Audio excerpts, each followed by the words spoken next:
This episode is brought to you by BarkBox.com. For a free extra month of BarkBox, visit BarkBox.com/cogdis when you subscribe to a 6 or a 12-month plan. Yo, this is Phil from Los Angeles, and I just figured out David Smalley's superpower. He's a kick. Hey, what's up, Tom and Cecil? My name's Anthony. I've been listening to you guys probably since May, and I just want to say how much I love your show and how much it cheers me up. But, Cecil, your dirty, dirty whore mouth jinxed us all, and then Orange Menace. God damn it. In all seriousness, let's come together and try to get through the next 4 years. Love you guys.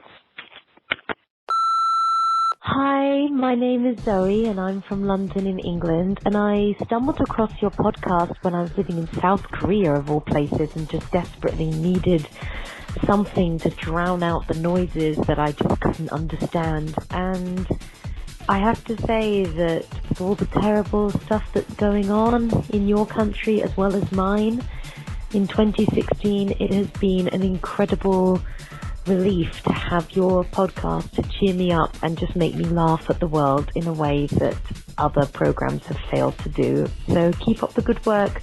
Glory hole from London. Dear America, from the bottom of my Canadian heart, go fuck yourself. I am sitting here with my headphones on, listening to a Cognitive Dissonance episode 324, where Tom is discussing the NSA and how he finds it absolutely unbelievable that there's possibly someone out there sitting with their headphones on listening to your every episode. Well, sir, I will have you know, there is. As you were, carry on.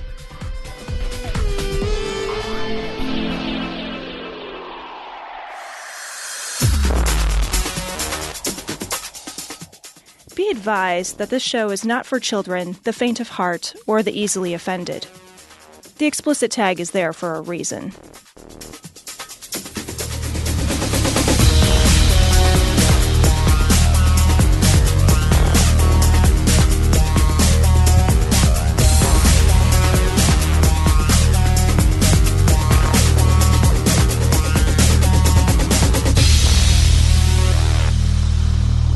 Recording live from Glory Hole Studios in Chicago, this is Cognitive Dissonance. Every episode we blast anyone who gets in our way. We bring critical thinking, skepticism, and irreverence to any topic that makes the news, makes it big, or makes us mad. It's skeptical. It's very much political. No shit. And there is no welcome mat. Welcome mat's not on sale. Now on sale. Now on sale. Actually on sale. Yeah, Go to our website, dissonancepod.com, for your free welcome mat. Not actually free, $50. This is episode 325 of Cognitive Dissonance. Yeah. Well, it happened. It happened. I've never recorded post-apocalyptically before. I know. So, Tom, before we get into this, now this episode, we're going to cover the first 100 days he has planned. Yes. So he posted this plan, sent it out, said it in a speech, and it was transcribed. We're getting this information from NPR. It's a quote direct from him. Right. So we're getting this information from NPR, but you can get it anywhere. And it's his first 100 days in office, what he plans to do. Now, we're going to go over it step by step, but we want to talk a little bit about our reactions and sort of what we're doing right now, what we're thinking about a Trump presidency. Because no matter what, I think, probably the most pessimistic of anybody I've talked to about this. For sure. And now we're going to go with pragmatic and realistic. Well, I was the most pessimistic about a Hillary win and a Trump loss. Right. I thought I was not ready to count him out even up until the end. And but I am still shocked, right? So even with my with your pessimism. my pessimism, I am still shocked that it actually came to pass. So I know that both of us at the end of the night, we both felt a little drained and a little bit angry. I think both of us were a little angry. And I want to sort of relate a somewhat of a story. I compete, right? So when I compete, I fence and I compete. If I'm ever beaten, like really badly, especially if I'm really badly beaten, I save that memory, right? I put that, I file that shit away. And what I do is every time I work out, every time I don't want to go to fencing practice, every time I don't want to do drills, every time I don't want to get up in the morning to go for a run, every time I don't want to go to a fencing meet because I'm like, maybe I'll skip it and, stay at home and play video games. I think of that moment when I lost. I think of that moment and I say, you know what? This isn't going to happen again. And I motivate myself using that moment of defeat. I really hope that the people on our side do the same thing. They utilize that moment of defeat, the feeling that fucking bile taste in your mouth when you know he's going to be your leader, when you know it's not just him, but it's a red Congress and Senate, and it's so worse. I mean, you listen to everybody who's complaining about this at this point. He's a terrible human being. At least has been. He's portrayed himself as a terrible human being for several years. But what I want people to do is use this as a way to empower themselves. So here's what you can do. I put together a tiny list of stuff that you can do now and you can do for the next 2 years. Because 2 years, there's going to be a midterm election. Right. We can flip the House and Senate in that. You can do it. It can be done. It's possible. It has to be done. Let's change that. It has to be done. It has to obstruct this shit. It has got to happen. It is not an option for this not to happen. So here's what I have. Empower real journalists, okay? This is the other part of our democracy, right? Our democracy is held in checks and balances by the power, but there's another power out there, and that's the journalists. The only way that we can keep checks on them is to have a ton of people in the private sector watching the government. And journalism needs monetary support to survive because for a long time, it has not had monetary support. Been closing papers down like crazy. They're firing journalists like mad because right now news is free. So that means if it costs subscribing to The Atlantic to get this done or subscribing to Rolling Stone to get this done, these people need paychecks to go out and do this work, this investigative journalism that we need to have done, especially when it comes to Trump, because he's already saying he's not going to let people into his inner circle. He's going to banish journalists from a lot of stuff. Right. He knows he wants to do secret shit. We can't let him do it. We've got to help empower those journalists. That's a great point. Yep. Donate time and money to disenfranchised groups, okay? We're talking about teach English as a second language, okay? Or help give, if you don't have time, give money for that, right? Teach recently released prisoners tech skills, fucking how to use Internet Explorer. There's charities out there that do this, or give money for that. Volunteer at women's shelters, or give money for it. Volunteer at homeless shelters. Volunteer for advocacy groups, ACLU, Secular Student Alliance, American Atheists. Those places are going to protect us against the things that he's going to do. The one of the posts that I posted this week was a post specifically about fucking one of the atheist groups is saying, we're going to fight you. We're going to fight you when it comes to education. If they go after and start feeding bullshit to the fucking public schools, we're going after you. And that's what we need to empower. We need to empower it both by donating time and money. And this also means to a party that you like, whether it's Green Party or whatever. We're talking about local government, regular government. You got to get involved now. And that means contacting your representatives if you want action. Who cares if you live in a red state? They have to listen to you. Andrew Torres had a great point. He was like, those people will talk to you. And he's like, and they like stories more than they want to argue about something that is not concrete. So if you come in and say, and this is, I'm quoting, I'm not quoting, but I'm certainly drawing from what Andrew said. He said, look, go in, talk to your guy, your representative and say, look, I'm going to lose my medication if they cut out this pre-existing condition thing. I'm going to lose it. I could die. You need to help me. You know what I mean? It doesn't matter if they're red or blue or whatever. They're going to listen to you because it's a story. It's a real person. And there's a lot of real people that can reach out. These people are supposed to meet with you. They're supposed to talk to you. I was somebody who said, sending letters is better than email. Calling is better than sending letters. Going to visit them is better than calling them on the phone. So there's a hierarchy that you can follow, but go visit your representative. If we protest, and we should, keep it nonviolent. one fucking asshole that throws rocks or that punches somebody ruins it for the whole fucking thing. Abso-fucking-lutely. You get one guy out there who starts flipping a car over, and a bunch of fucking other morons help him flip the fucking car over, and it fucking basically makes it so that thousands of people, peaceful protesters, are delegitimized. Okay, thousands of people, and it's up to us to police ourselves when it comes to this. You see some asshole throwing rocks, you fucking stop him from throwing rocks. You say, fucking dipshit, don't do that. Don't fucking be violent. Don't be vandals. Peacefully protest. You delegitimize the protest. These people think that they can write you off just because one guy got punched in the head or something. Stop the violence. Stop it. It's not going to fix anything. What we need to do is be peaceful. Tons of people on the street the other day stopped traffic. I don't find that a violent act, okay? So I know that there'll be people who argue with me on that. I don't agree with you. But I watched peaceful protests in Chicago. I was watching Fox News. They were peaceful protests. They walked up the southbound side. They walked northbound on the southbound lanes of Lakeshore Drive, and they stopped traffic. And you know what? I know somebody who went to those protests, and he called me right afterwards, and he said, Cecil, you should have saw it.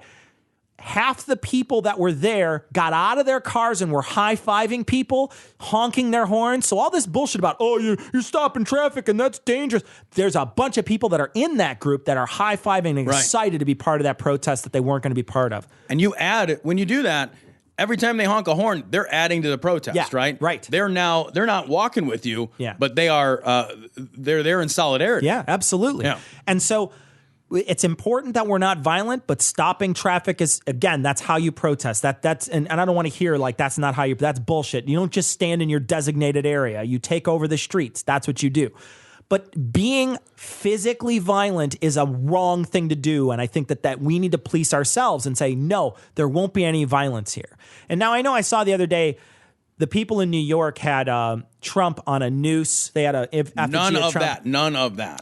I don't like that. That shit is it's quasi-violent. Right. I will say that I don't agree. I don't think that burning something in effigy or having something on a noose is as bad. I think that there is definitely a difference between having Trump on a noose and having Barack Obama on a noose. One has a racial overtone. One has a racial history of 200 years of slavery and fucking lynchings. And how many fucking billionaires are on nooses? You know what I mean? There's no fucking history there.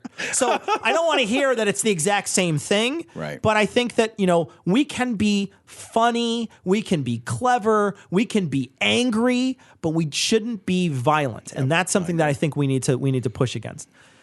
Vote. Fucking vote. Get out there and vote every single time. Don't just come out when it's the big boys club, when it's the presidential election. Vote in the midterms. Vote for your local government. Vote every single time and get involved. Regional, local, national, doesn't matter. Get involved in those elections if it's something that you're passionate about.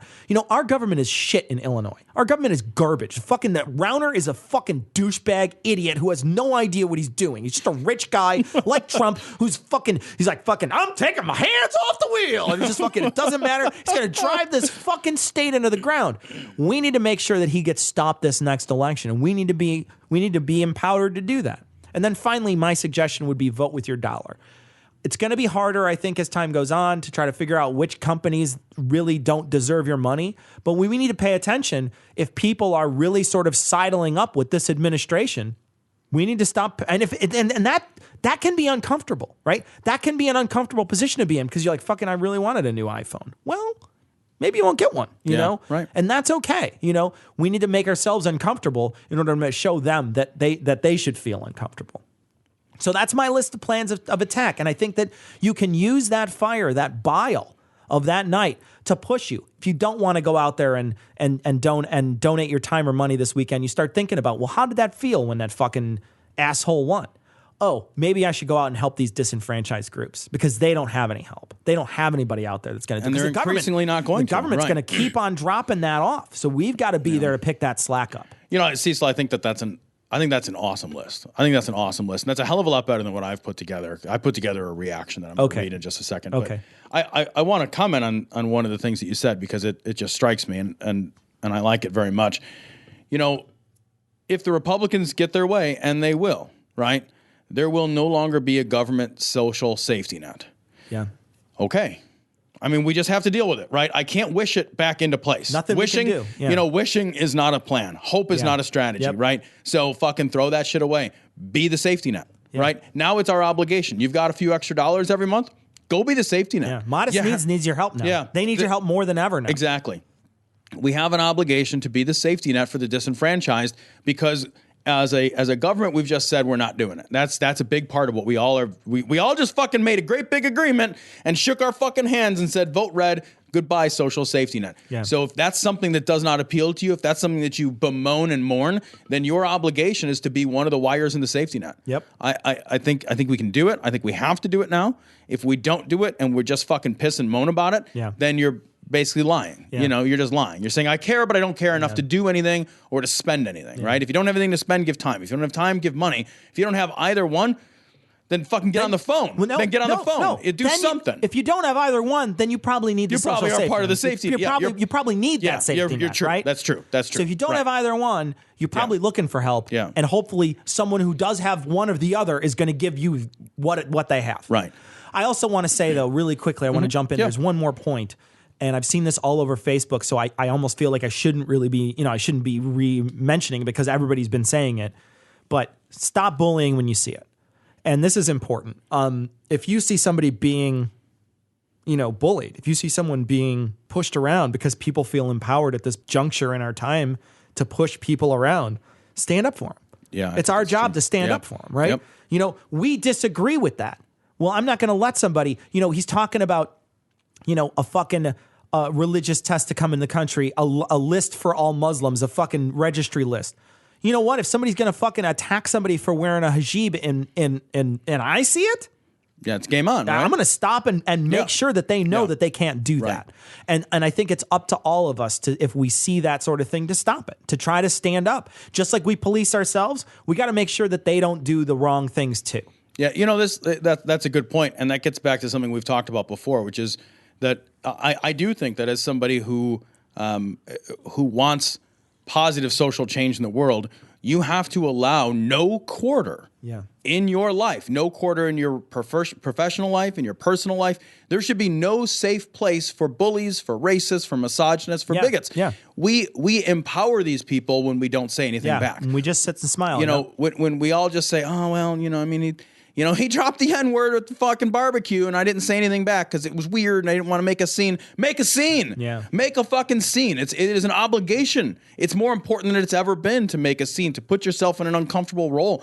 This idea of being non-confrontational, it doesn't work with bullies, right? Yeah. The bully is confrontational. Yeah. We cannot be non-confrontational in return. Violence is not the answer. I agree with you, but violence has to be stopped. You're not going to solve violence by standing around wishing it wasn't happening. For sure. But on a more practical and probably more frequent level, again, you provide no quarter for these people in your life. They don't get, you don't employ racists, misogynists, homophobes, xenophobes. You don't employ them. You just don't. You don't give them a space in your social gatherings, in your social circles. Make them outcasts. Yeah. Make them have no place to go in your life. That's the only thing you get to control, right? Is your life and who you allow in it and who you allow in your circle. So, Tom, why don't you read your piece? All right. It's nowhere near as practical as yours, but this was my response. So I'm doing something that I never do, and that's write my thoughts for this show. I'm doing this because I actually don't trust myself to speak well enough extemporaneously about this. I know I made a really big deal, both on this show and in my real life, about how impossible it was that Trump was going to be elected. I did so in the typically comical, buffoonish manner that I do when I'm going for laughs and effect, and I played the clown, and I told everyone I'd eat my hat and suck a dick or whatever if Trump got elected.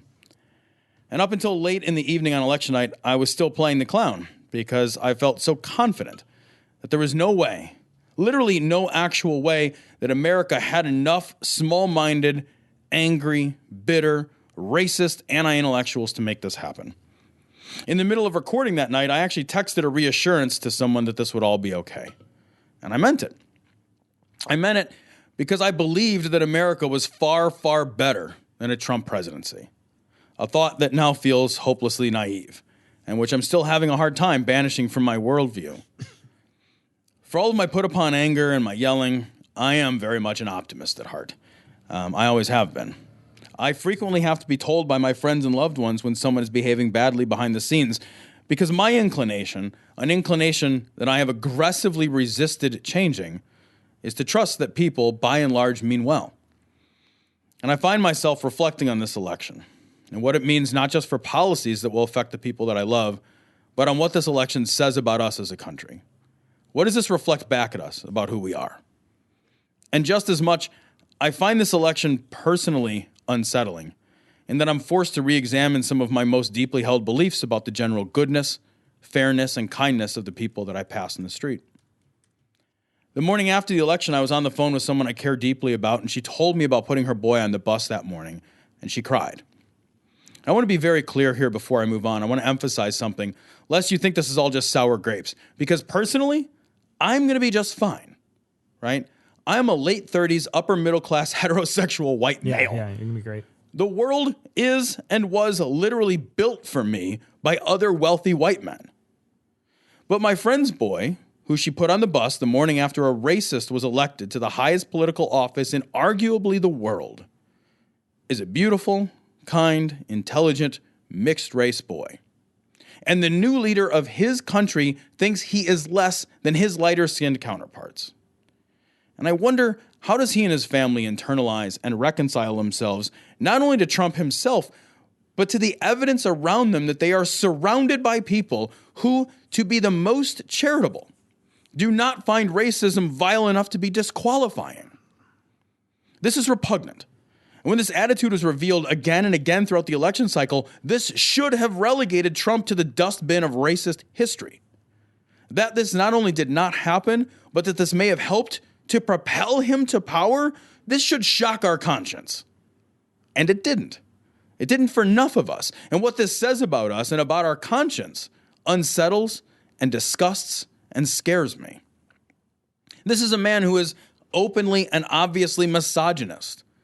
Think about being misogynist for a moment. It's 2016. We just elected a man who refers to women routinely and on stage with clear disdain. And he is talking when he does that about half of the population. This is not a minority group. This is half the population. I keep thinking we can't possibly have done this. Elected a man who sends this message to our daughters, that they live in a world that elected a leader who finds them repellent for the fact of their gender. Make no mistake, though, we did this. This is what we did. And the only way we could have done that, again, is to be the kind of people who are not repulsed enough by these attitudes to reject immediately the kind of small-minded, insecure assholes who espouse these beliefs. And Trump is openly anti-intellectual. He's been the president-elect for 2 days as I wrote this, and he's already talking about appointing a climate change skeptic to his cabinet. Yep. Again, what really upsets me here is not so much the terrifying dystopian nightmare that is a Trump presidency, but that enough of our population values rationality and evidence so little, if at all. Rationality, evidence, a commitment to the well-being of others, a recognition of the shared humanity of people. These are the values that simply must be demanded in us and then reflected in our choice of leaders if we're going to have any hope at all of dealing with the issues that face us. Instead, we actually chose a belligerent, ill-tempered, racist, misogynist, xenophobic, billionaire game show host. That's what we just did, with no experience and no respect for the intellect. That was our choice. Yeah. And I think we did it just because he was angry too. Mm-hmm. How pathetic is that, Cecil? That we love our anger so much that we voted for a man whose primary talent for the job is to throw a national temper tantrum, the kind that we seem so hell-bent on having, despite all costs. And I know I throw, usually, a big shitty fit over all the little things, and I promise that I will get back to being the clown. But I wanted for just a moment to be real. I don't actually think Trump is funny. I don't think this is funny. I think it reflects back at us the worst parts of who we are. And I admit to being truly and genuinely unsettled at how many of us not only still nurture these kinds of deep and profound character defects, but that there are so many people proud enough of those faults to want to see them amplified. Shame on us for that. Yeah. Yeah, for sure. So before we move on from that, I want to read the top 10 things about a Trump presidency. All right. I got a glass half full. All right. Bring it home, buddy. Glass half full. I think the audience right now is like, everybody tie a fucking sad ribbon to our tails. Everybody tie a sad ribbon around your neck and step off the stool. Oh, God. All right, so 10. Right. 10 top things. All right. Number 10. Possibly a reformed Democratic National Party. So, okay. Yeah. There's a chance we could have some real reform there, one that doesn't include shitty emails behind the scene that alienate a candidate. You know what I mean? Like, hopefully the leader of this and the way in which this falls out, the DNC looks a little better and grows and gets stronger from this. Number 9. A 69-year-old is taking the toughest job on earth. He's going to be the oldest sitting president ever. Oh, I like ever. This. After 1 year in office, he's going to look like Pizza the Hut. Okay, so that's number 9. The first lady's cause is going to be childhood obesity because she's going to copy everything from Michelle. She's also going to do a turn up for what video. Right? I want to see that. So I want to see that. Yeah, in broken English. Because she's an immigrant. All right, so number 7. He's going to deport his wife. Number 7. Fence sitters are going to be motivated by racism, sexism, environmentalism, and anti-immigration stuff. Yeah. People that are sort of in the center. If this stuff comes to pass, and here's the thing, I'm actually hoping that it doesn't, right? I'm hoping that he's gotten into office, and we're going to talk about this when we get to his first 100 days. Yeah. We're not sure he's going to go there, right? But if he does, he's going to motivate a much larger base than I think he recognizes. He's going to motivate people against him. He's going to motivate not just us, but the people who thought maybe he wasn't going to go there, or the people who voted. Right. You know what I mean? Like there's going to be, there's going to, or the people who voted for him in the sense that they thought he was going to do one thing and then he winds up doing another thing. You know, there's a very good possibility that he could not do the things that he promised to do, like get rid of all the money in Washington, get rid of all the lobbyists, and all this stuff that he's sort of been, these anti-government stuff that he's been doing, and still do all the horrible shit that you were willing to put up with along to get rid of, sort of to get an outsider in. You know, he could just become another insider and then do all the horrible shit you were like, well, maybe I'll be okay with that as long as he fucking fixes Washington, right? Right, yeah. Maybe he's going to fuck you in the ass and do whatever the fuck he wants. And if he does, he's going to motivate a lot of people. Yeah. That's number 7. Number 6, saying thanks, Trump, for everything that gets to go wrong at this point, right? We get that for the next 4 years. That's true. That's exciting. That's nice. Number 5, the private sector is going to be picking up slack where the government fails. And when we finally have somebody that's worth a shit in the government, that's actually good and motivated to do the public, to turn the public works onto this. Can you imagine what a united public and a private sector are going to do? Like, for example, take environmentalism, right? He's going to be anti-environmentalism. We're going to be doing everything we can in the private sector to try to combat this awful shit that's coming down the road, right? A Secretary of the Interior of Sarah Palin, who's drill baby drill. A release of shale and all that gas, and then drilling off seas. But if we get enough private sector people to start fighting it, once the public sector starts coming back around because Trump's gone and other people are gone, maybe now it's a huge snowball effect. Yeah, maybe there's a unified effect, right? Yeah. Number 4, live tweeting the State of the Union addresses. Oh, it's going to be great. Okay. So great. You don't know how great it's going to be. Number 3, never, ever, ever having to hear which style is better. Chicago is Barack Obama. New York style is Trump. So we fucking won that war. That's our war. I never want to hear that again. Dead. Chicago style, 1,000,000% better. There's never an argument. Number 2, uniting huge groups of people. I believe it's pronounced huge. Women. Yeah. In general. There's going to be a million woman march right after his inauguration. They've already started planning it. And I'm going to keep my eye on this and let people know when it's happening. I think my wife's going to go. We're talking about, maybe they're going to round up to the nearest million like Ellen DeGeneres says. Who knows?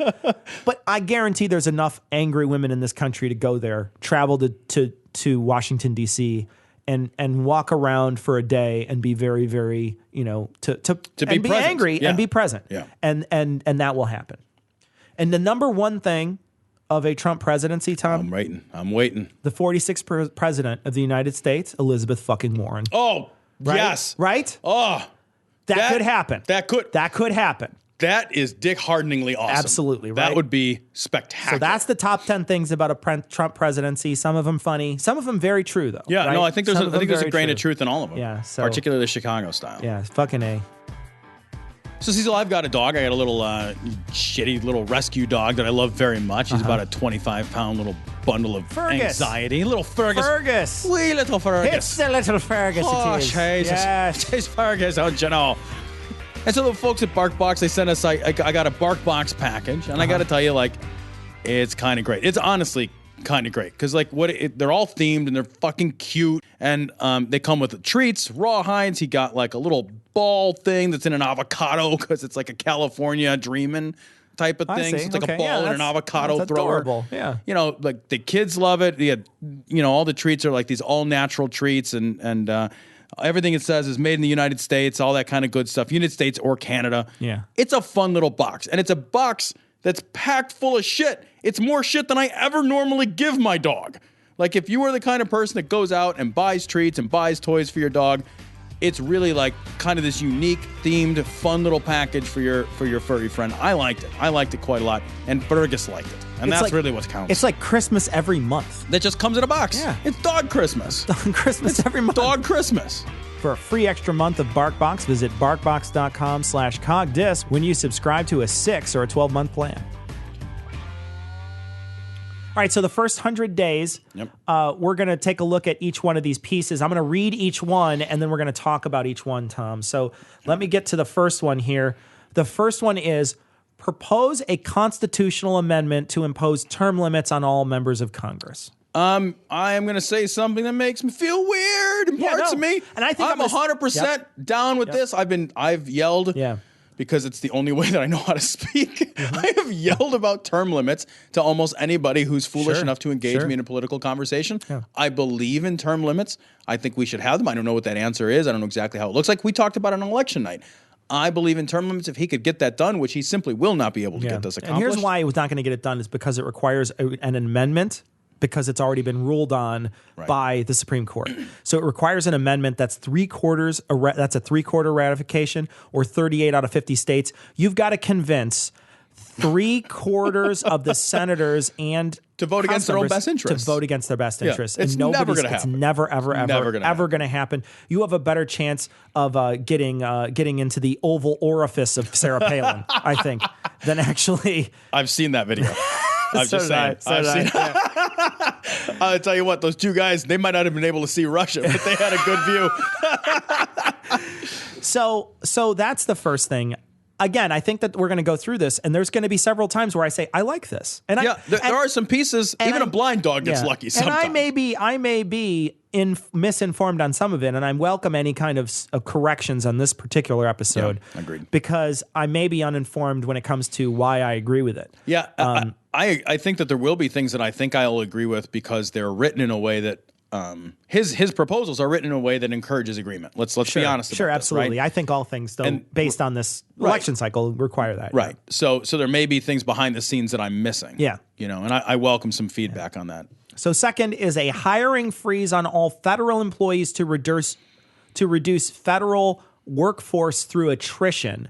And he's exempting military, public safety, and public health. But I don't know if he's saying public safety and homeland security, if that's what he means, only that department, or if he means like any job in public safety or any job in public health, or is he just talking about the U.S. Public Health Service? Is that all he's talking about? I don't know. You don't know because it's not clear. And it's not clear, I think, because it's weaselly. Yeah. Right? Because if I use words like safety and health, I can say, okay, well, I'm going to defund the EPA, then something shitty happens, and then I'm going to, not defund, but I'm going to hiring freeze the EPA, for example. Then something shitty happens, and he can say, oh, it's now a public health and safety crisis, and I can redo it. Yeah. There's so many things that when you use big, broad terms like health and safety, you can fit almost anything into that rubric, right? I mean, it's as gaping as fucking Sarah Palin's asshole. You can fit almost anything in there. Yeah. It's like there's almost nothing you literally can't cram in there with enough lube. You don't need anything. Actually, you don't even need lube. You just when you start to put it in, though, you do have to have the backup warning sound, though, where you're like, boop, boop, boop.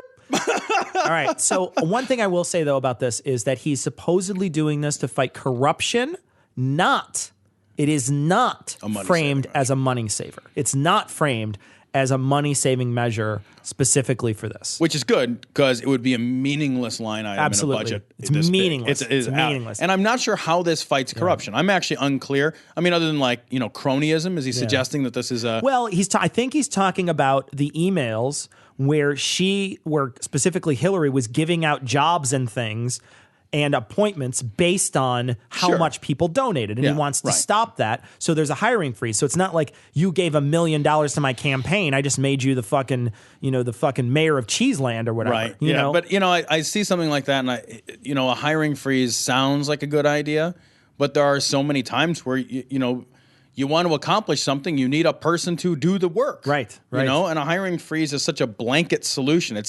The problem I have with it is it's a nuclear bomb for a surgical strike. It's just silly. And we're talking about federal employees. That covers a lot of ground here. So I'm just going to read off several different departments, and these are huge departments with several subgroups underneath them: Department of Agriculture, Department of Commerce, Department of Defense, Department of Education, Department of Energy, Department of Health and Human Services, Department of Homeland Security, United States Department of Housing and Urban Development, Department of the Interior, Department of Justice, Department of Labor, Department of the State, Department of Transportation, Department of the Treasury, Department of Veterans Affairs, and then also you have independent agencies like the EPA, NASA, FCC, FTC. There's tons of federal jobs. Right.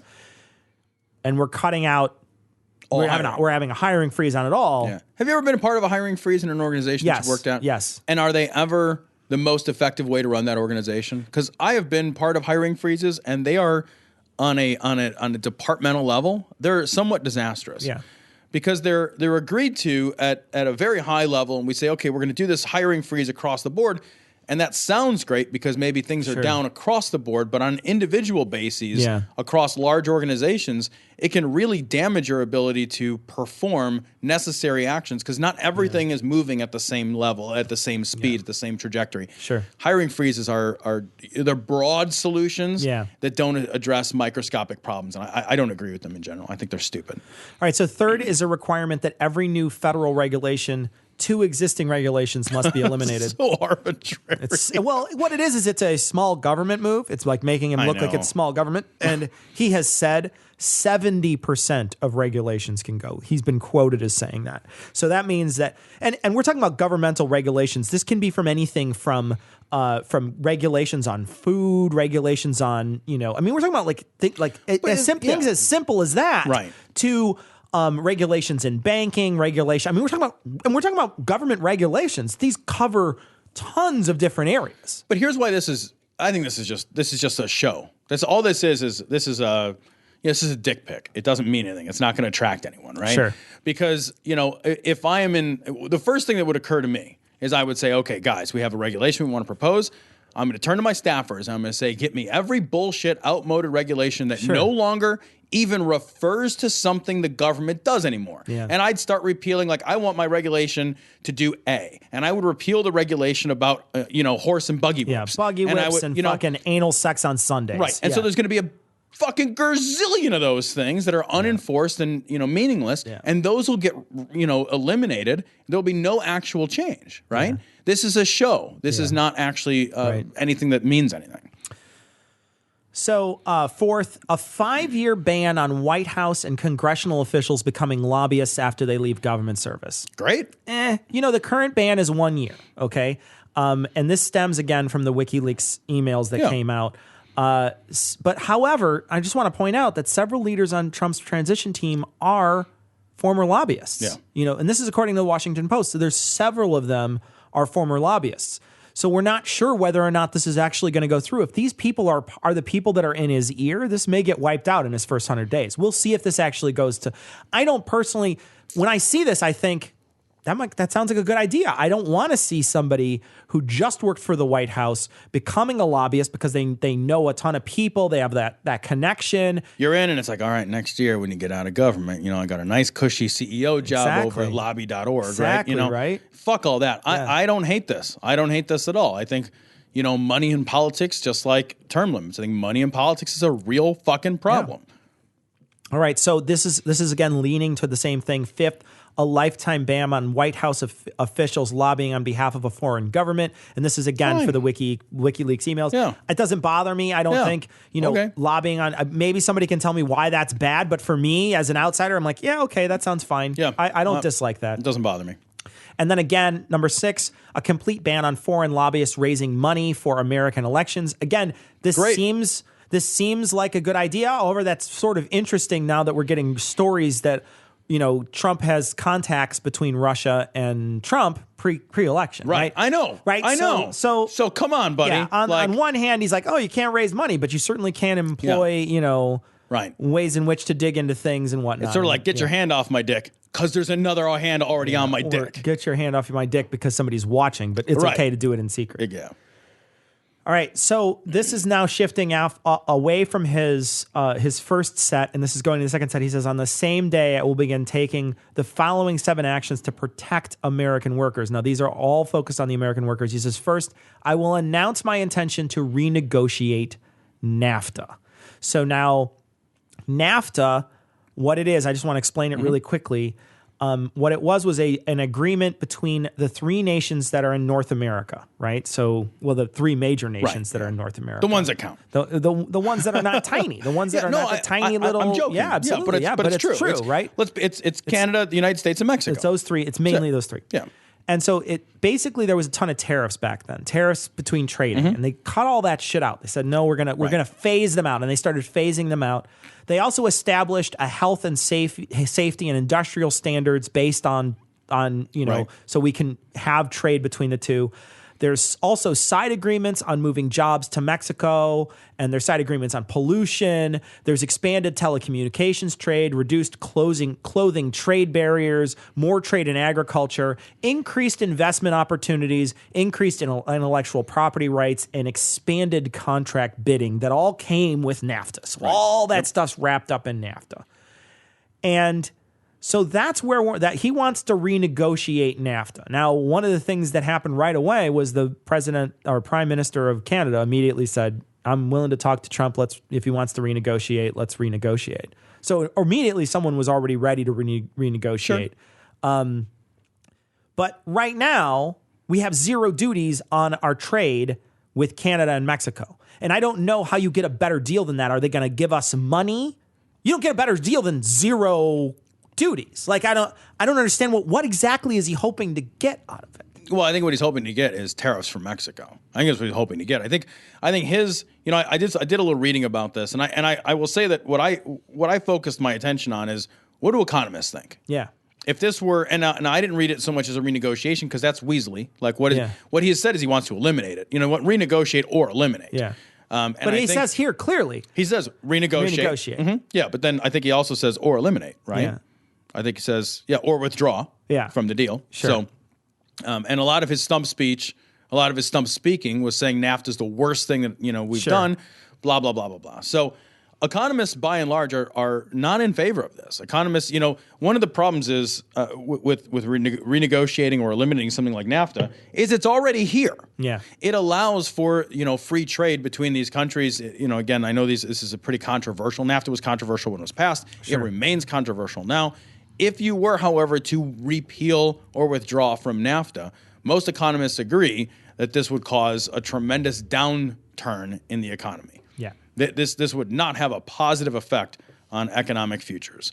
So I don't think that's good for the American worker. Yeah, and are you going to go back to where we were when we first started, which was the reason why we got into the deal was because we wanted it. We had benefits. There was benefits to getting into this deal. You don't get into you don't make this fucking negotiation if you're not getting something out of it. You're not the strongest trading partner out of the 3. Yeah. Which we are. Yeah. The biggest money player out of the 3 in negotiation. You don't negotiate something that's bad for your economic best interests. Yeah. That's not what NAFTA was. The argument is that it shifts jobs to Mexico, right? And then Mexico imports goods into the United States, and when they import those goods, they're not paying tariffs on that importation of goods, and so it encourages people to move jobs and manufacturing into Mexico. Yeah. And there's an argument to be made about Absolutely, there's that. an argument. There's an argument to be made about that. Absolutely. But things are always more complex, and it's just like the giving of entitlements. When you build trade agreements and then you wipe those trade agreements out, it's much easier to put in place than to pull it back down and expect all those moving pieces to continue to fire. You know, what happens now when, okay, great, now Mexico stops paying, or Mexico's going to have to pay tariffs, for example, but they've already moved their manufacturing plants for Ford, for example, into Mexico. So now I'm a consumer and I'm going to buy a car and I'm going to buy a Ford, and that Ford is more expensive. So you know what I'm not going to do? Buy a fucking Ford. Yeah. Because Ford's not going to be like, oh, we just made less money today. They're going to pass that fucking cost on to the goddamn consumer. It's not like they're not going to right? pass that off. So now what I'm going to do is I'm going to buy a goddamn Honda instead of the Ford. And so Ford loses money. And so the workers that support that whole industry, you see it trickles, you know, it's dominoes. You know, it's more complicated than just like, well, you got to pay some money in a tariff. Like, it's a lot more complicated than that, because trade and economics is an interwoven system. Yeah. And again, here's the next piece. Second, I will announce our withdrawal from the Trans-Pacific Partnership. This is the TPP that everybody's been complaining about. And a little background, it involves 12 countries, the U.S., Japan, Malaysia, Vietnam, Singapore, Brunei, Australia, New Zealand, Canada, Mexico, Chile, and Peru. It's basically there to deepen economic ties between these nations, slashing tariffs and fostering trade to boost growth. And the member countries are sort of hoping to foster closer relationships on economic policies and regulation. And the agreement would sort of create a new single market, something like the EU. And he just wants to pull right out of it.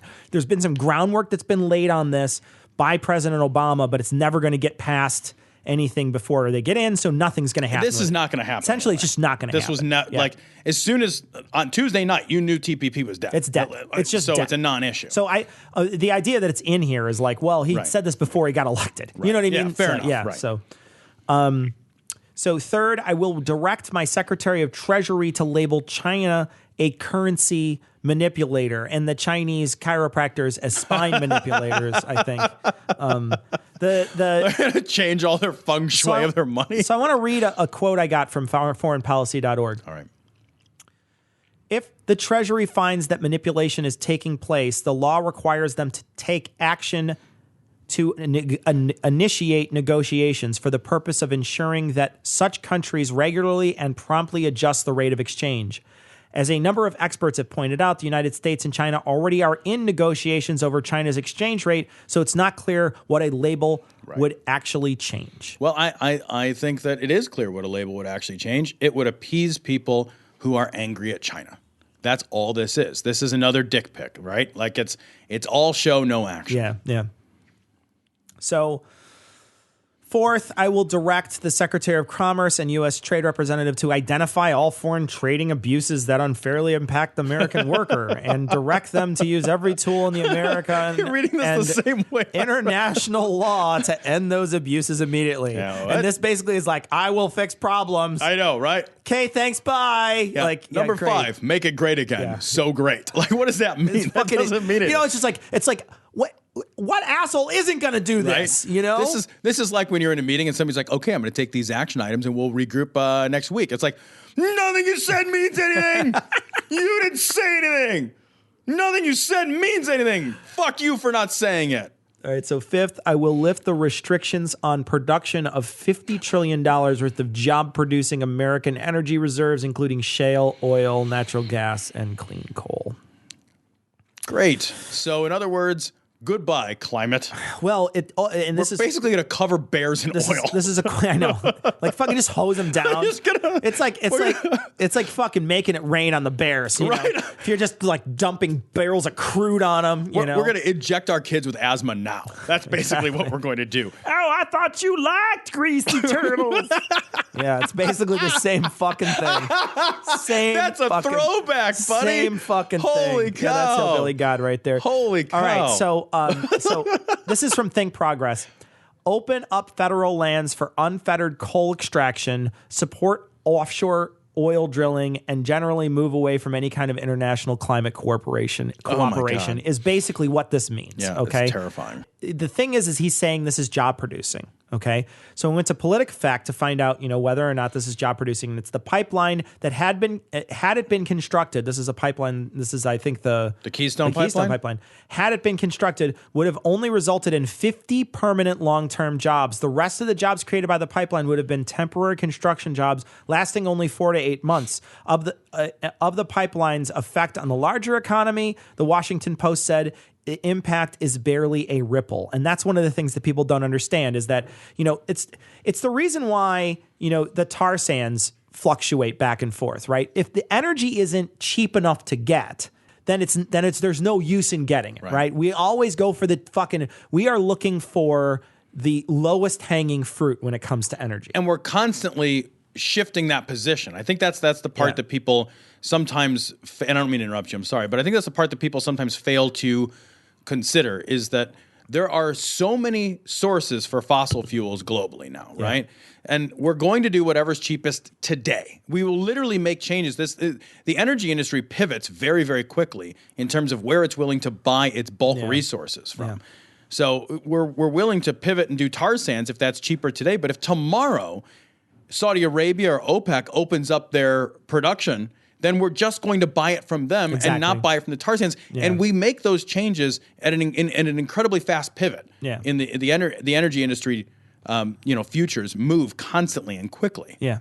So what you're going to wind up with is a bunch of fucking ducks that need dawn that you're going to have to scrub. You're going to wind up with, fracking water. In your fucking drinking water. I mean, it's just like this is the real reality. And if he's pulling regulations out, which he says he's going to be doing, you got to think that it's going to be in the best interest of some of those people to pull out some of those regulations that happen to regulate the industry that their lobbyists are in their ear for. Right. So, it could be really bad for the environment. This specifically could be terrible for us.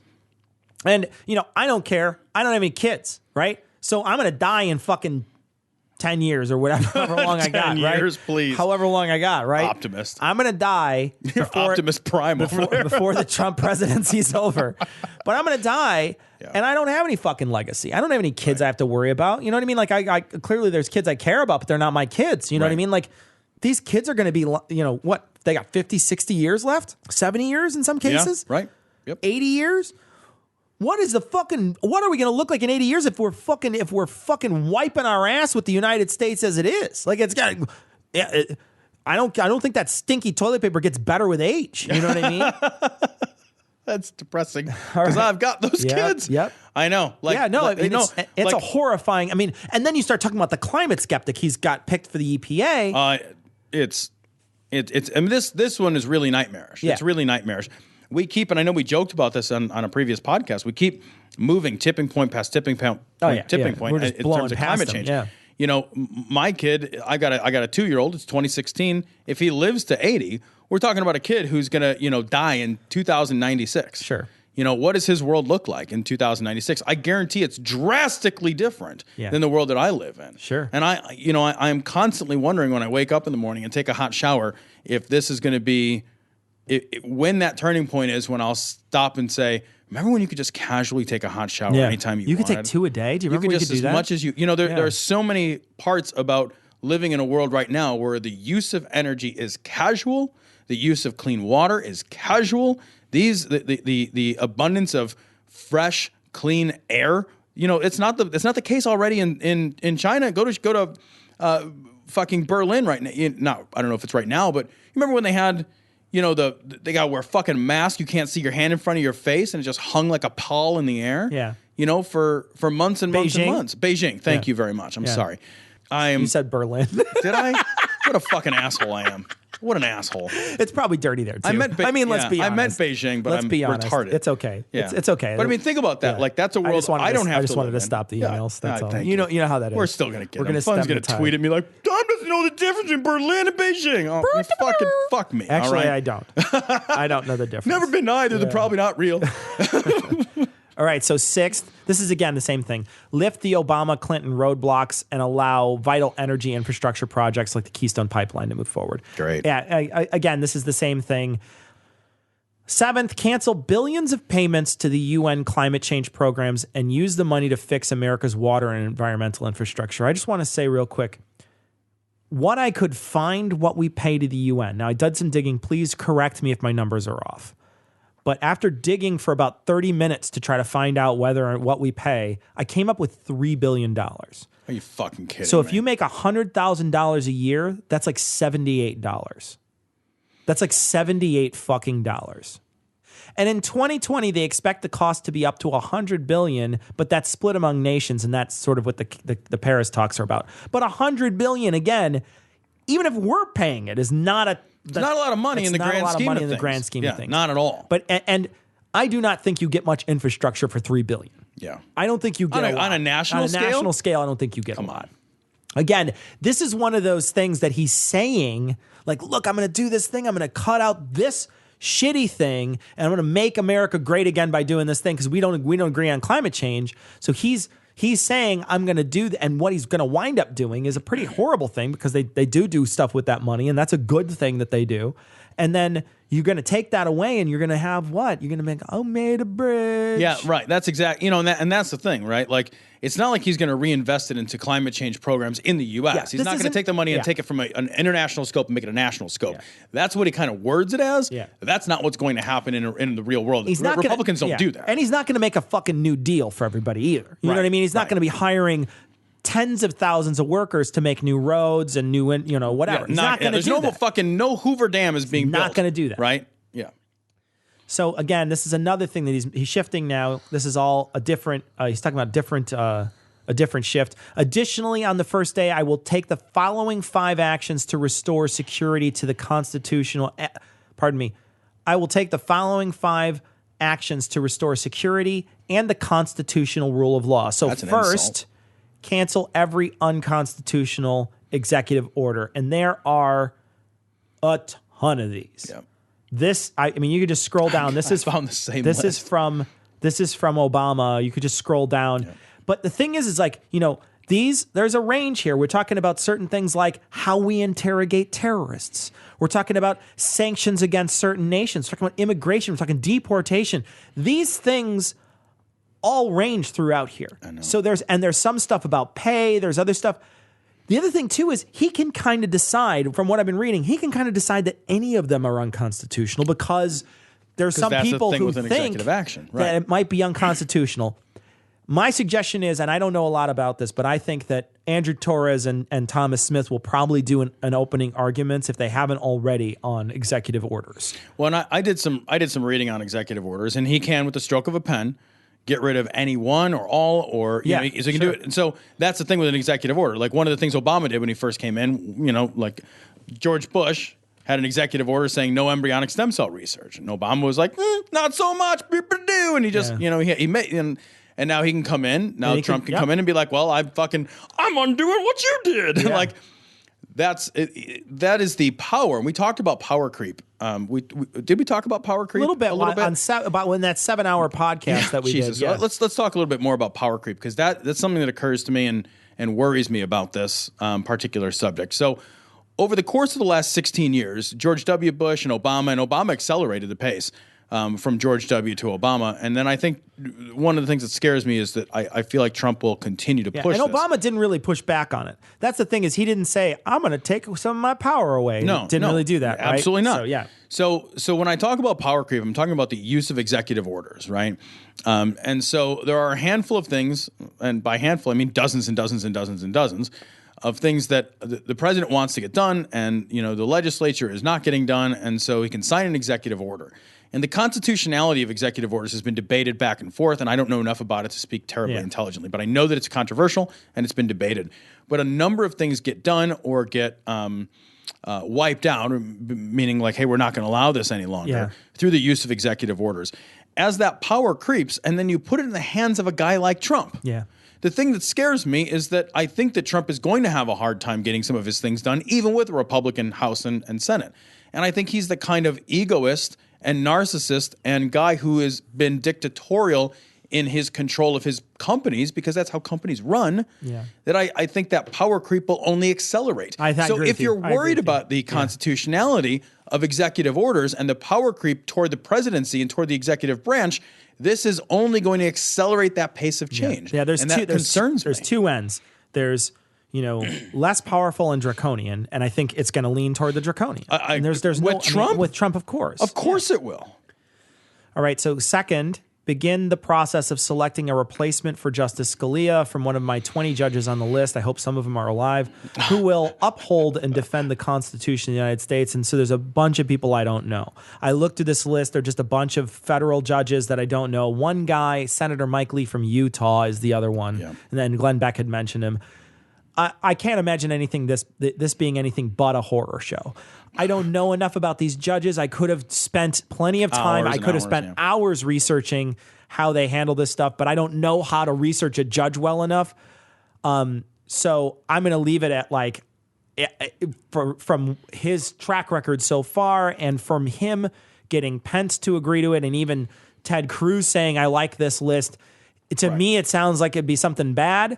But again, I think that, this list, you could probably go over this list with Andrew Torres and he would tell you everything about these guys, and because it's his field. So he would know.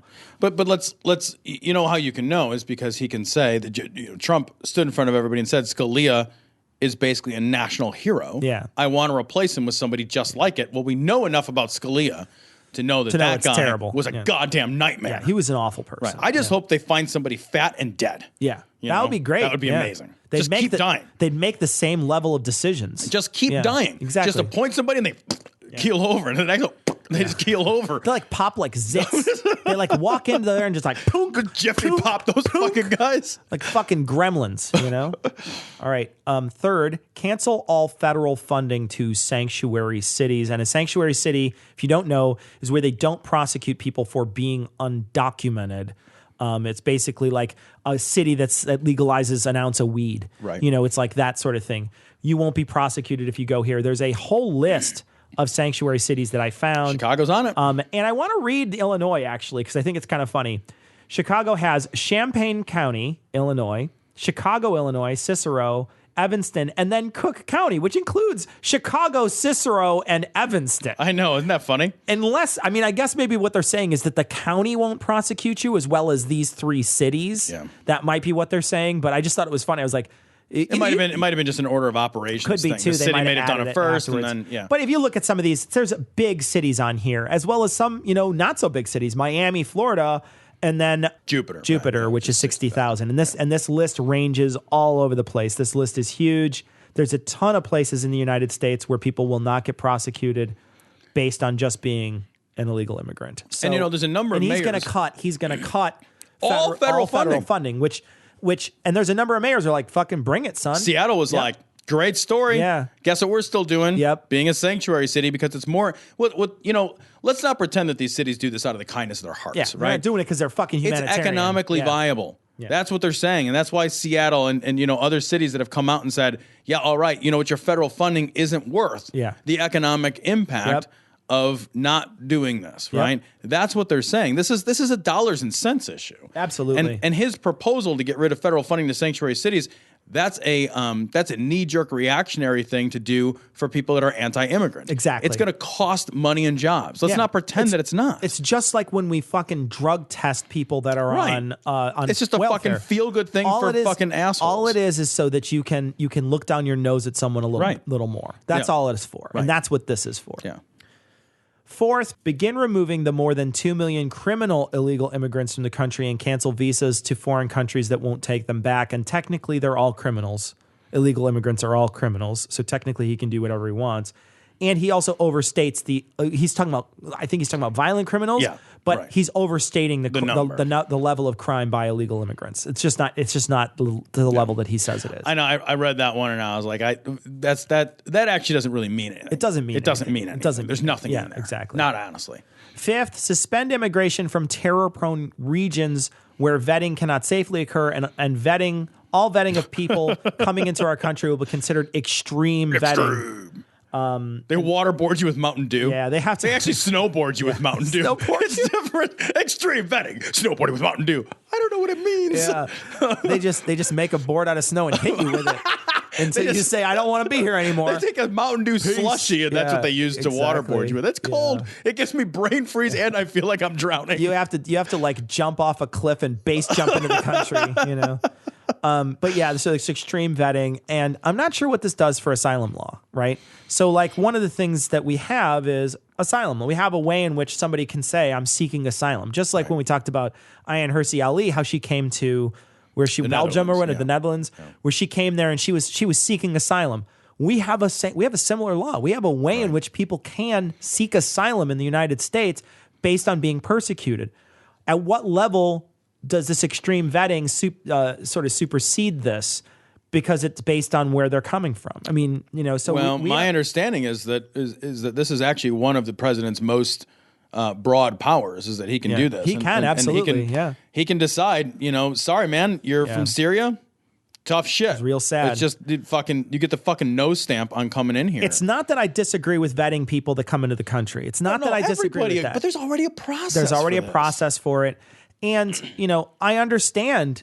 One of the things I want to say, though, too, and this is something that we get constant shit about, people will try to transpose their country's immigration problems with ours. And our immigration problem is very, very, very different than the one that's happening in Europe right now. It's very different. So when I say the immigrants that are coming into our country, there's a very different type of relationship that we have with them than the people that are coming in from the war-torn areas from those countries. It's a very different relationship, and they are not really analogous at all. And so I don't want to get caught up in, well, in my country, immigration is a problem. It's like, okay, well, we're not in your fucking country. Yeah, it's a different set of circumstances. Yeah, Donald Trump isn't fucking ruling in your country. We're talking about Donald Trump's first 100 days. We're not talking about how it is in your country. Yeah. There are places in that are having some very difficult times with immigrants in the EU. I get that. I understand that. But that's not here. That's not how it is here. Right. So we can't, these are not analogous situations, and I won't treat them as such. So this next piece, he says, next I will work with Congress to introduce the following broader legislative measures and fight for their passage within the first 100 days of my administration. And these are all sort of bills that he's suggesting. So, the Middle Class Tax Relief and Simplification Act, an economic plan designed to grow the economy by 4% each year and create at least 25 million new jobs through massive tax reduction and simplification, in combination with trade reform, regulatory relief, and lifting the restrictions on American energy. The largest tax reductions are for the middle class. A middle-class family with two children will get a 35% tax cut. The current number of brackets will be reduced from 7 to 3 and tax forms will likewise be greatly simplified. The business rate will be lowered from 35 to 15%, and trillions of dollars of American corporate money overseas can now be brought back at a 10% rate. So that's the broad range of what this particular middle class tax relief simplification act does. Tax cuts might not free up money in the economy. Right. Well, they often haven't. They actually have. That's the thing, is they often haven't. Right. And they just take money out of the government purse. That's all they do. They just take money. We just don't get enough money, and then people just don't spend that money. Like, they don't, just because I get a tax cut doesn't necessarily mean I spend it on a new iPhone. You know what I mean? Right. It could create a huge budget deficit, and bad trade can raise prices for us, so it could mean a net loss, right? So that's where this leads to, is that, suddenly he's saying, what happens with this other stuff? Well, if we have bad trade deals, we can raise prices, and then we're just at a net loss with the money that we're saving on our taxes. When I looked at what economists thought about this, I really found two very divergent views when I was reading articles. And I know that his initial tax plan, the economists that evaluated his initial tax plan was like, this is going to cost trillions of dollars. Yeah. This is a terrible fucking decision. He's since revised that tax plan, although a lot of the criticism is that it's sparse on details. It's not terribly practical. Sure, yeah. It doesn't necessarily have broad congressional support to actually happen, which is a problem with a number of these items, right? Things, yeah. So let's pause real quick. I know you don't want to get too far off track. Let's pause real quick and say that, much of what he is proposing is not backed by his own party. Yeah. And it is likely for it to be very difficult for him to get a lot of these things through. And what I think we should remember when we say that is, the stuff that you probably disagree with isn't going to happen. Or stuff that you probably agree with is probably not going to happen. Not going to happen. Right? So understand that. He doesn't have the backing of people that are going to agree with you. What The he has- anti-establishment stuff is Exactly. not happening. Yeah. The establishment won't let it happen. The establishment won't let it happen, but the anti-immigrant stuff probably will happen. Right. It'll have broad backing. The trickle-down economics garbage that he wants to propose will probably happen because this is good for those The people. anti-climate change stuff is good for industry. Good That's for those going to people. happen. Right. But when we talk about term limits, that shit's probably not going to happen. Not We talk gonna about lobbyists, that shit's Not gonna probably not happen. going to happen. So there is shit on there that I agree with, but again, that's the stuff that's probably not going to happen. And this is the stuff that I think a lot of people voted for him for. Right. Because he said, I want to get rid of the pork in Washington. I want to do that stuff. And they're like, fucking Washington's like, bruh, we're right here. I know, right? We are right here. There's a moment where it's like, we can hear you. Yeah, exactly. Right? Exactly. I'm fucking, like, you're fucking my wife, and I'm watching you do right it. here. Right? It's Yeah. a fucking, I'll give you pointers, Yeah, actually. exactly. Yeah. So the next one is End the Offshore Act. And now the offshore is not what you think here. Which establishes tariffs to discourage companies from laying off their workers in order to relocate in other countries and ship their products back to the U.S. Tax-free and tariff-free. And specifically, what he's trying to do is lasso companies to stay here.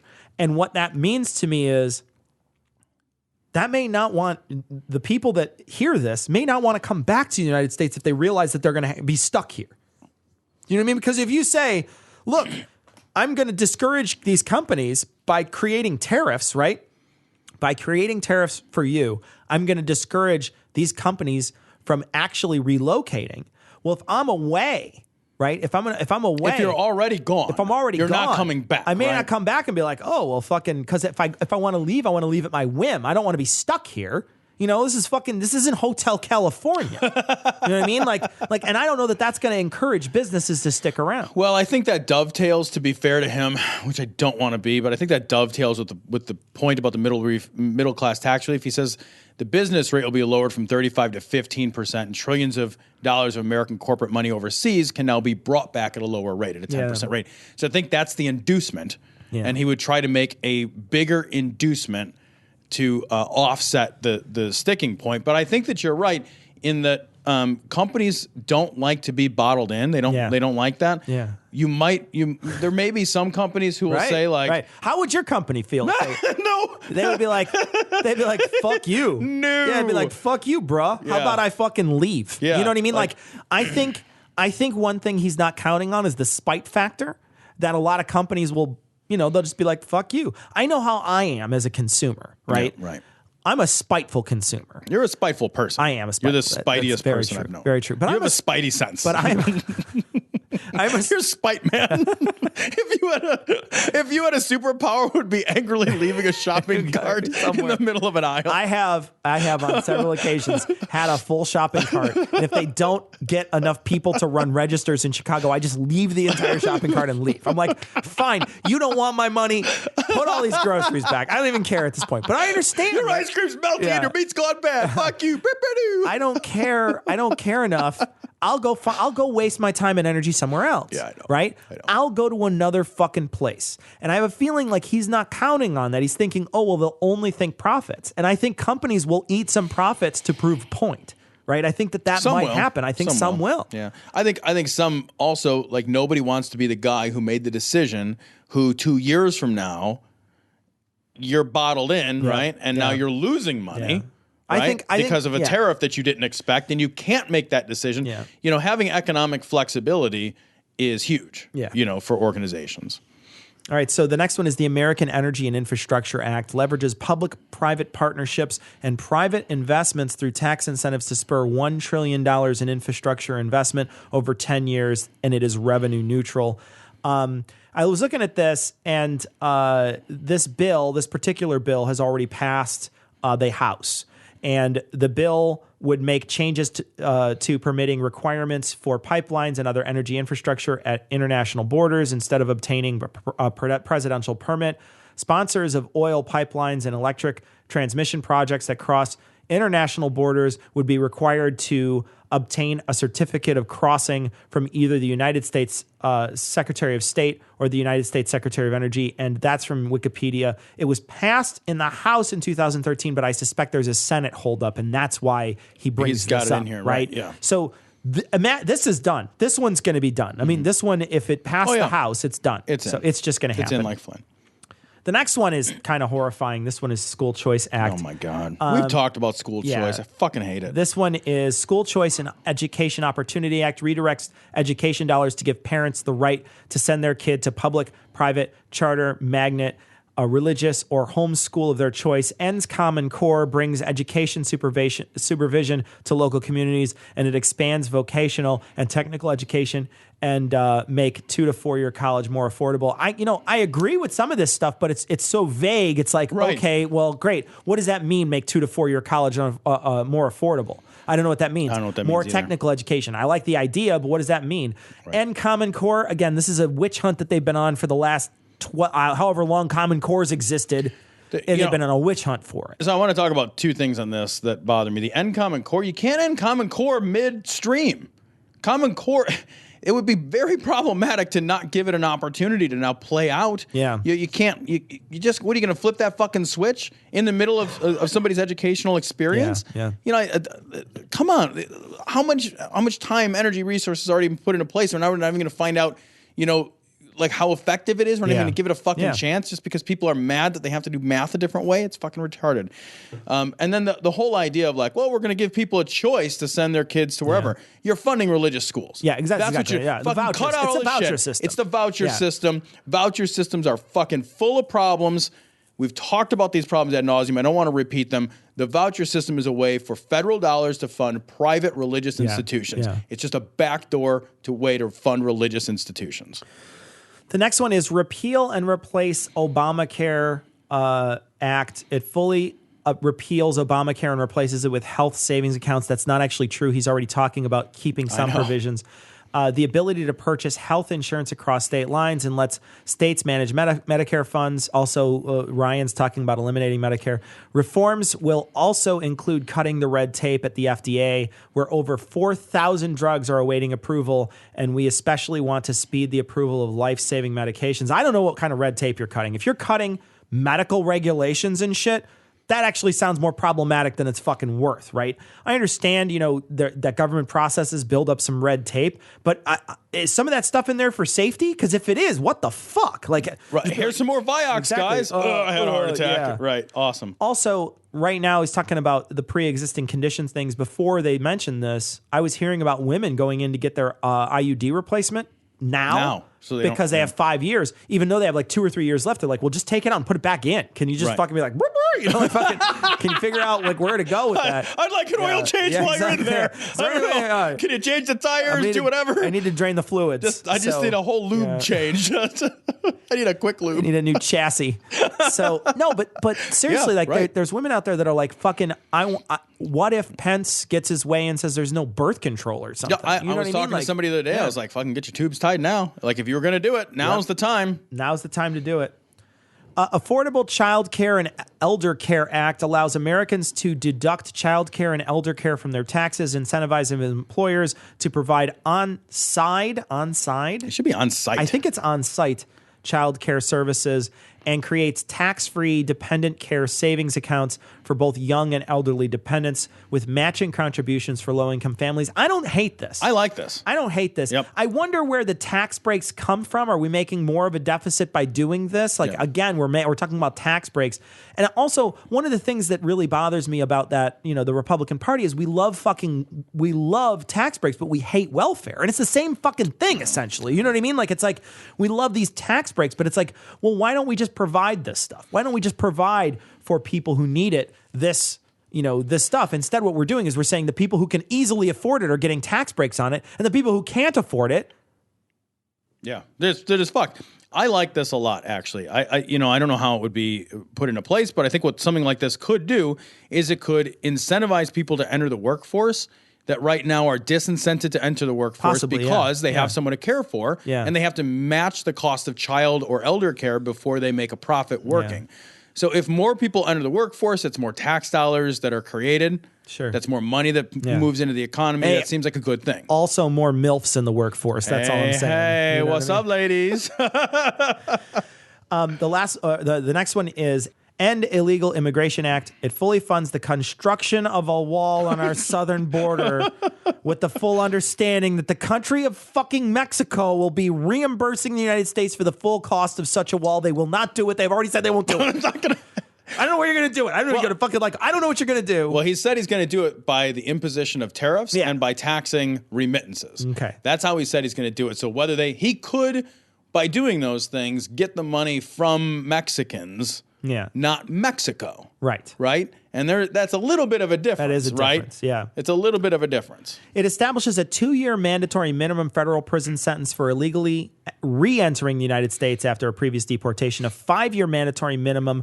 for illegally re-entering for those with felony convictions. Who pays to house these multiple people? Misdemeanor convictions for 2 or more prior deportations. Also reforms visa rules to enhance penalties for overstaying to ensure that open jobs are offered to American workers first. Hey, look, we don't want you here, but we're going to put you up for 5 years. I know, right? Like, that doesn't even make any sense. Like, I'm going to put you in jail. Well, fuck, then you're still paying for me to be here. I don't understand it either. You know what it is, though? A lot of privatized prisons make money off this. Oh, my God. They make money off this. I know. I hadn't thought about that, and I think you're right, and that makes me fucking sick. So, are you kidding? So we're gonna expand the prison industrial complex. Yeah. That's because that's part of our solution. Mm-hmm. Restoring a Community Safety Act reduces surging crime, drugs, and violence by creating a task force on violent crime and increasing funding for programs that train and assist local police, increases resources for federal law enforcement agencies and federal prosecutors to dismantle gangs, and put violent offenders behind bars. Also to militarize the fuck out of our police force. Yeah. Enjoy tanks on your street, because that's what this is going to do. Yeah, this is the cut it out already bill, right? Also, the task force on drugs went so well. I can't wait till they do the one on gangs. I know, man. We've had task forces on gangs before, and we still have gangs. Yeah. Like gangs, like you're not getting rid of gangs. You're not getting rid of people getting together to do stuff. That's what how are you going to stop that? That's human crime. activity. Yeah. We're tribalistic by nature. Yeah. You're going to stop that? How are you going to fucking stop that? All right. So, Restoring National Security Act rebuilds our military by eliminating the defense sequester and expanding military investment, provides veterans with the ability to receive their public VA treatment or attend a private doctor of their choice, protects our vital infrastructure from cyber attack, whatever that means, establishes... We're going to build walls in our computers. Firewalls. Establish new screening procedures for immigration to ensure that those who are admitted to our country support our people and our values. What does that mean? How broad is that in scope, right? It means a religious test to get into the country. It means a fucking a Muslim list. That's what it means. It can mean even more than that too. Yeah. Because when you say something that broad, new screening procedures for immigration to ensure those who are admitted to our country support our people and our values, that can mean anything. Yeah. That can mean anything at all. Yeah. That can mean that people. That's horrifyingly broad, and what a scope of powers. Yeah, that's a terrifying one of those. Yep. That there's a couple of these in there that are vague enough where they can be really, really horrible. Yep. I hope that some of these things come to pass and they're good things, but some of these I read nothing good in the end of that one. Now, do I think that helping veterans get better medical care is a good thing? Absolutely. I've been for that for years. You know what I mean? Like, I've been for that. Absolutely. I want to see veterans. We underfund the VA. We underfund it, period. Okay. We need to fucking make sure we do a better job. They want to go to a private doctor and we want to pay for that. I understand that. I get it. I fucking want to make sure the VA and that the veterans have the ability to have good health care. They have done a service for this country that we need to repay. Yep. So I'm not willing to just be like, no, they shouldn't get any fucking funding. But I'm wondering where that money's going to come from, right? He's got all these fucking plans to spend a lot of money, and then I'm just seeing a ton of tax cuts. I'm like, where the fuck are we going to get all this money? I don't know, man. Because he says, rebuild our military by eliminating and expanding military investment. The military is our biggest line item. I know. It's the biggest, I know entitlements. But outside of it, the military is our fucking biggest line item. Defense, we already spent $1 gazillion on that. Yeah. We spend more than all the other countries. Like, not all of them, but almost all of them combined. You put like a lot of them. You put a lot of them in one side of the seesaw and us on the other, and it's about equal. We made that into a fucking trebuchet. We shot those fuckers up so high. Exactly. We spend so much money. The idea that our military needs to be rebuilt. Why? Yeah. So we can fight the moon? Yeah. Like, what are we doing? What are you talking about? We were surrounded on all sides by oceans. Yeah. You know, to your point before, one of the reasons we don't have the immigration problem that Europe has, one of the reasons, is our physical geography. That also helps to keep us real fucking safe. We have a north border and a south border, but guess what? East and west, our border is called the ocean. Yeah. And it's real fucking safe because we can see your motherfucking ass coming, all right? Exactly, from a long way off. It's ridiculous. Yeah. We are not unsafe. Yeah. We are not unsafe. We have all the planes and tanks and trains and automobiles that we need. Yeah, the only thing I'm worried about is what happens when they join up with Russia, which is what's going to happen. We're going to join up with Russia, and we're going to join up with Assad, right? And we're gonna go. Buddy, I can't. We're gonna start rocking our. We're gonna start doing some flying missions over there and start rocking Syria. What's gonna happen then? You know, like we've been sort of insulated from that, but he's gonna up.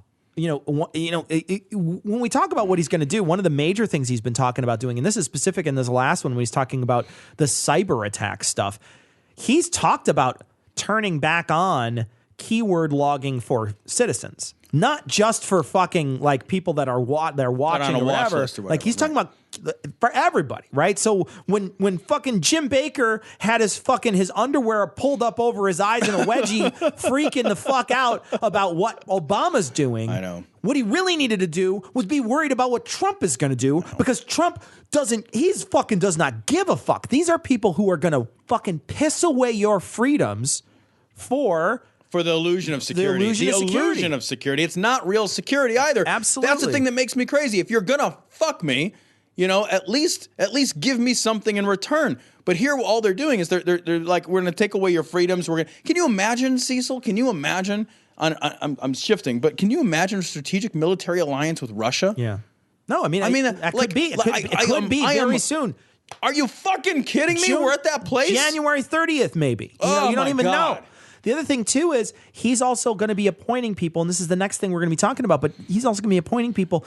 One of the things he was saying was FCC chairman might be somebody who was part of Verizon. Yeah. And, kiss your net neutrality goodbye, he's already said, not only does he not understand what it is, but he doesn't like it. Yeah. What are you kidding me? Yeah. So all the people out there who were saying, that's rejecting a threesome before you've even kissed a girl. Yeah. You know what I mean? Like, how do you know? Menage a trois. No, I don't eat beef. Yeah. All right. So the last one is clean up corruption from the Washington Act. Enacts new ethics reforms to drain the swamp. Drain the swamp and reduce corrupting Where's influence. Shrek gonna live? The corrupting influence of special interests on our politics. I want to mention these are some of the people that he's picking for specifically picking for some of the main jobs in our government. Okay, Stephen Hart is chairman of Williams and Jensen. Is in charge of the labor team. His clients include Visa, American Council of Life Insurers, Coca-Cola, General Electric, etc. Michael McKenna of MWR Strategies is working for the Energy Department team, and he works for Dow Chemical or did some work for Dow Chemical in the past.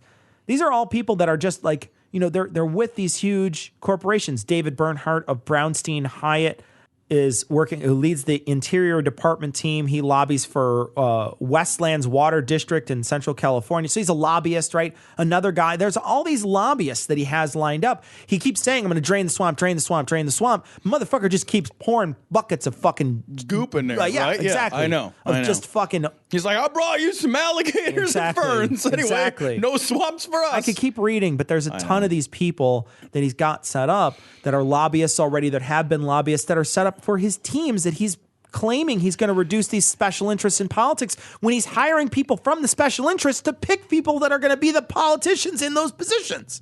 I had this conversation with a buddy of mine the other day, and I couldn't even believe it when we were having this conversation. He said, one of the things he said, and he's a smart fucking guy that I was talking to. He said, hey, at least Trump doesn't owe anything to anybody, unlike these politicians. And I said, you're a fucking idiot if you think that. You're a fucking idiot if you think that somebody involved in international business at the scale and scope that Trump has been involved in doesn't have fucking favors out there, here and there and everywhere. He owes the same people. Yeah. He owes all the same people as any other politician, because in order to get shit done, he's got to promise this and take that. He's doing the same kinds of things. He's accumulating the same kinds of relationships, the same kinds of favors, the same kind of horse trading that goes on in politics. It might be different people, but it's the same set of problems. All you've done is you've replaced one set of cronies with another set of cronies. Yep. That's it. Yep. Do we really think that somebody like Donald Trump doesn't owe favors to get this thing built or that thing built or that permit or this sign off? Right. Are you fucking kidding me? How fucking naive and stupid are you that you would fucking say that? Yeah. It's a stupid fucking thing to say. Well, what we have, I think, is we have on the other side some people who are going to forgive Trump for not doing the things that he said he was going to do. Sure. Because there's going to be some things that he's just not going to be able to do. And let's be honest, we were willing to forgive Barack Obama for a lot of stuff that he didn't do. You forgive. Yeah. Nobody gets done, and everybody implicitly recognizes that nobody gets done a tenth of what they say they're going to get done. What you're looking for is their direction. Is the direction of their policies headed roughly in the same direction that I want the country? And you're not going to be able to get it all done. I know that. But are you pointed in the same direction that I think we should be pointed in? Yeah. No. Yeah. No, not at all. With these 100 days, I don't agree. Yeah. I will say one of the things that a lot of people have been talking about specifically is a lot of people are afraid. A lot of people are afraid. And I think there are some genuine concerns. I am afraid. That we need to be afraid of. And we need to keep a very watchful eye on. We don't want to be a fascist nation, and we don't want to be a nation that treats all immigrants as if they're less than us. We don't want to be a nation that is going to collect a database of names for no other reason than to single out members of the population. There's no reason to do that.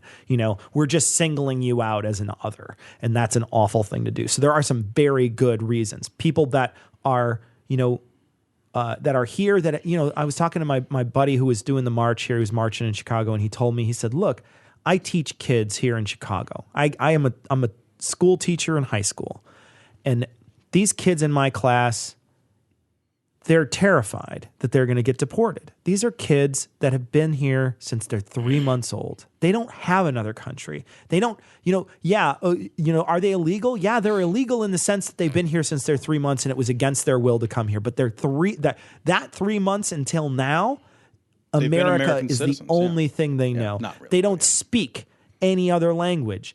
They don't know anything about their country of origin. They live here. They live in Chicago. They live here. And for us to be willing to just willy-nilly walk in and just start throwing people out of our country, which is what he's been threatening the whole time. So don't tell me I'm overreacting yet, okay? Yep. That's what he's been saying he's going to do. It's yet to see what's actually going to happen with that. But until that point, I'm trusting him to his word. That's what he said he was going to do. And that's what his constituents want him to do. They voted for that. Yes. And this is one of those things that I think the right agrees with. So this is one of those bad marks that nobody on our side agrees with, that they all agree with, that they're going to be like, yep, time to go, guys. And so we're going to have some very serious problems, and there's a reason for certain people to be scared in this country. So I recognize that. What happened when Obama took office was the privileged got scared. The privileged people of this country looked upon the world and were like, fuck.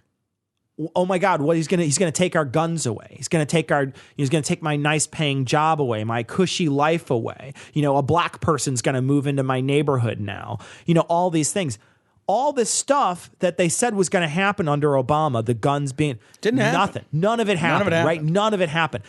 And it wasn't from him trying it either. It wasn't from his lack of ability. It was from his lack of effort, because he never tried to get rid of your guns. Because it was never a desire. It was never a stated goal. And he fucking came out and said, I don't want your guns. Yeah.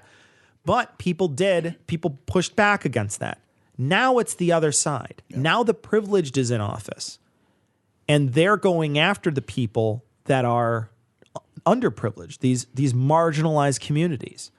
And the marginalized communities don't have the healthy jobs and the way in which to fight against this stuff the way the privileged did.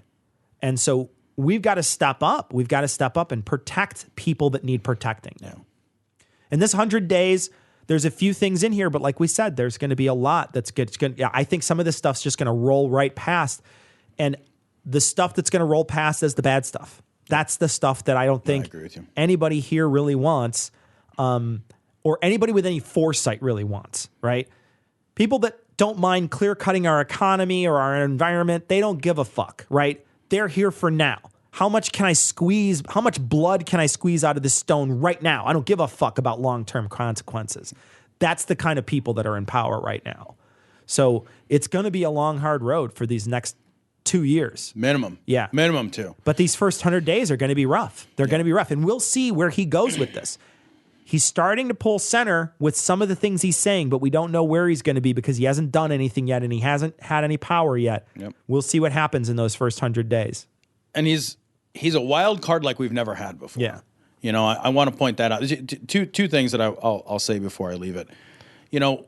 It's been the case twice now in my life that I have witnessed an election that I was terribly dispirited by. I was very dispirited when George W. Bush was elected. Sure. And you know what? It turns out I was fucking right to be dispirited, right? Absolutely. Because George W. Bush was a shitty president that got us embroiled in an actual war under false pretenses that cost, let us not be unclear here, hundreds of thousands of lives. Yeah. A war which is in all real senses still being waged 15 years from its onset. We're talking about a war that has outlasted both world wars combined. Yeah. Right? Let's not be unclear about what a shitty president can mean for our world. And you're not even touching the economy. And I very briefly, George W. Bush's response to an economic recession was to give everybody a check for $300. Yeah. A shitty president can make an enormous impact on the lives of our citizens, on the lives of our international community, on our reputation. We have a president, and George W. Bush was a known quantity. Yeah. Right? He was somebody with a track record and a history in governance. We have a guy in power now, and this is one of the reasons I'm scared, who is a total wild card. Yeah. He is a total loose cannon. If you think about him in terms of any policy position that he has ever taken, almost all of them he has been on one side and on the other side and every step in between. Yeah. You have no idea what he's really going to do. You have no idea what he'll be able to get done, if he'll push back. You have no idea how Congress is going to react to him. You have no idea how vindictive he'll be to the people he's burned and been burned by throughout this political process. We have no idea. Yeah. He's threatened to put Hillary Clinton behind bars. Which is a third world country thing to do. Absolutely. That is what happens in third world countries. At his rally when he won, they were screaming, lock her up. Unbelievable. Yeah. This is literally unbelievable that this has happened. This is a moment where you can't sit on your hands and say, well, it's just one of those instances where the guy I didn't like got in, or your person lost. Yeah. It's time to do a thing. Yeah. Do a thing. Do something. Yeah. Cecil had great suggestions at the beginning of the show. Pick 2 and do them. Yeah. Do those things, because if you don't do those things, then nothing is going to happen except for more of this. Yeah. More of this shit is going to happen. Yeah, for sure. Well, we're going to spend the next 2 years being a little more political for sure. Right. So we understand that the show is skeptical and political. We're going to try to intersperse whatever we can that is not Trump, but understand that this show is going to be Trump-based, outside the United States. Although I think outside the United States at this point is looking like Eli and the tea house with their hands sort of touching. They're like, oh, look at America. You guys are a bunch of dipshits, Right. I have a feeling that they're going to be excited about all the things that we have to say about this stuff.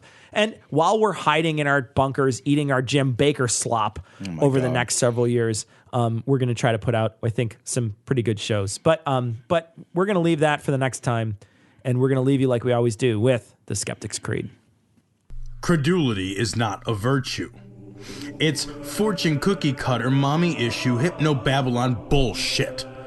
Couched in scientician, double bubble, toil and trouble, pseudo quasi alternative, acupunctuating, pressurized, stereogram, pyramidal, free energy healing, watered downward spiral, brain deadpan sales pitch, late night info docutainment. Leo Pisces, cancer cures, detox, reflex, foot massage, death and towers, tarot cards, psychic healing, crystal balls, Bigfoot, Yeti, aliens, churches, mosques and synagogues, temples, dragons, giant worms, Atlantis, dolphins, truthers, birthers, witches, wizards, vaccine nuts, shaman healers, evangelists, conspiracy, doublespeak, stigmata, nonsense. Expose your sides. Thrust your hands, bloody, evidential, conclusive. Doubt even this.